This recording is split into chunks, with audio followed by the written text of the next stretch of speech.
It's one of the toughest jobs in sport. Being a manager is as much about coaching people as it is coaching football. It can also mean instability, with the potential for a sacking just around the corner. And with more of them losing their jobs than ever before, we're taking a look at why this is happening and whether it's time to introduce a transfer window for managers. Hello there, welcome to Football Now from Doha. Right then, the European season is just 6 weeks old, but already we're starting to see a number of managerial departures from across the continent. Now, we know that football is as much a business as it is a sport, but do those coaching from the sidelines deserve more loyalty and respect, or is the money that they earn enough for that ensuing roller coaster ride? Well, on this week's episode of the show, we're taking a look at whether there should be a managerial transfer window, just like there is for the players. More on that shortly. First, let's take a look at the numbers from last year. Well, the info from one of football's biggest data providers, CIES, makes for stark reading. According to them, more than 1 in 2 coaches were fired worldwide in the 2022-23 season. Yes, fired, not leaving voluntarily. Incredibly, all 16 of the Tunisian First Division teams sacked their head coaches, with over 90% of Bosnian and North Macedonian top tiers doing the same. On the other end of the scale, India was the most secure place to be a manager. Just one of the 11 coaches in the top flight lost their job. Malta and Australia proving to be pretty steady options too. I think that since the league was formed, the ISL, I think it's become vitally important for development of not only, the players, but also staff as well. And when I'm talking about staff, I'm on about the owners as well as everybody that's involved in the club. And I think the owners are seeing the trait now, and they're starting to understand that Rome wasn't built in a day.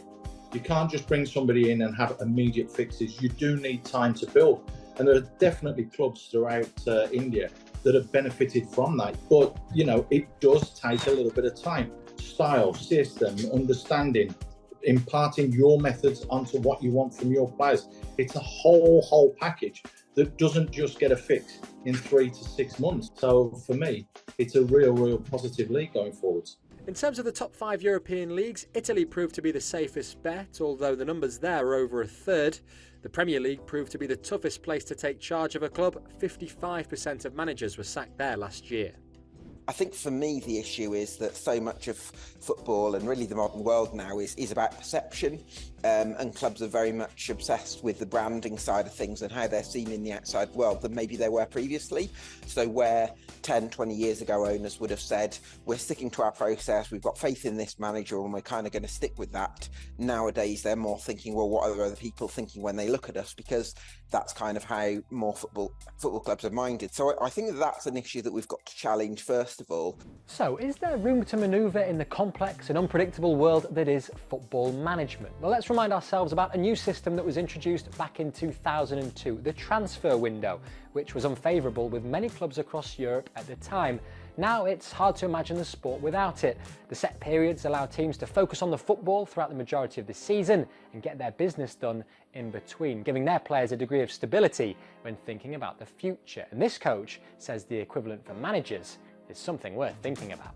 It seems a good idea because you have time to stay in the club. Maybe you have time to show your work, because if you don't have the transfer ban, maybe you have only 1 month, and with this maybe you have 6 months to show our work. One idea that I think have more sense is like in Spain, they only can manage 1 club each year, each season. So if you start like with Xavi in Barcelona, if you go out of Barcelona, you cannot coach more teams in Spanish league. So maybe that is a middle solution, because sometimes we know that the big clubs, when they are with bad shape, sometimes they want to go to a small club and hire the coach, and sometimes they compromise the season of the small club with a big club. If you are in the same league, that is a problem, because you take the secret, let's say, from the other club. Of course, for a manager, getting the sack is not always bad news. Very often, and particularly in the top divisions, it can mean a hefty payout, also known as compensation. For instance, Antonio Conte at Chelsea, Julian Nagelsmann at Bayern Munich and Laurent Blanc at PSG all received somewhere between 17 and 27 million euros after they were relieved of their duties. But is the money worth the pressure and the upheaval of being a top coach? Yeah, make it worth it. Because we know that, like a manager, we love to work and to make the trainings and to prepare the games and win the next game. So even if the clubs don't pay to the manager, we have a lot of people that are interested in the role because it's our passion. The coach love to work, love the pressure, love to win the next game. And when we can win the next game, like a passion, it's like a rush that is not compared to nothing. It's why a lot of coaches leave the family to work in other places. The compromises that help. So I think that is what drives us is the passion for the game. So everything is worth the pressure that we feel. Yeah, it certainly will be intriguing to see if 23-24 will be another record-breaking campaign for managerial departures, won't it? That brings us to the end of this week's show. Do let us know your thoughts at home using the hashtag #FootballNowManager window, and we'll see you next time. Bye for now.